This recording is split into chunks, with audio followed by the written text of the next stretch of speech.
In this example, you'll see one example of how to multiply fractions and another of how to divide fractions. Multiplication is often called the easiest fraction operation because we just multiply straight across. We multiply the numerators together, 2 times 9 is 18, and we multiply the denominators together, 3 times 10 is 30. Now always remember to reduce your fractions. What number goes into 18 and 30? Find the greatest common factor. 6 goes into both of those, and I can't think of a higher number, so I'll divide the top and the bottom by 6. 18 divided by 6 equals 3. 30 divided by 6 equals 5. And then just double check that again. There is no number other than 1 that goes into 3 and 5, so this is simplified as much as possible. And there's your final answer. So again, multiplying fractions, multiply straight across. By the way, something you can do is, some people call it cross-reducing. Take a look at the numerator and the denominator either below it or across from it, and see if you can simplify either 2/3 or 2/10. 2/10 is the same as 1/5. So now these numbers change, and you want to remember where you write them and clearly cross out the original numbers, and now you're just thinking 1 and 5. Likewise, take this numerator and think, can you reduce either 9 over 5 or 9 over 3? Yes, you can reduce 9 over 3. That's the same as 3 over 1.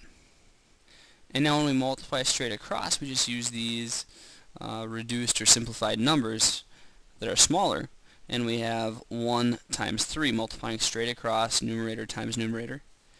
And for the denominators, 1 times 5 is 5. So either you can simplify the fraction at the original state so it makes your multiplication a little bit easier with smaller numbers, or you can do it at the end as well. Either way. Now, the last example down below is dividing fractions.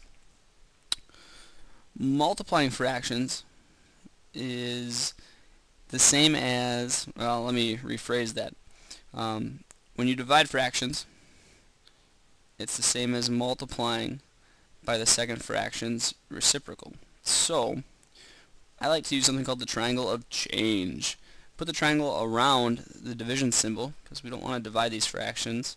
We'd like to multiply them, but then we have to take the reciprocal of the second fraction, which means flip the numerator and denominator. So, when we apply this triangle of change, 2 over 3 is not in the triangle of change. That stays the same, but everything in it gets flipped. Like I said, division goes to multiplication, and the reciprocal of 9 over 10 is 10 over 9.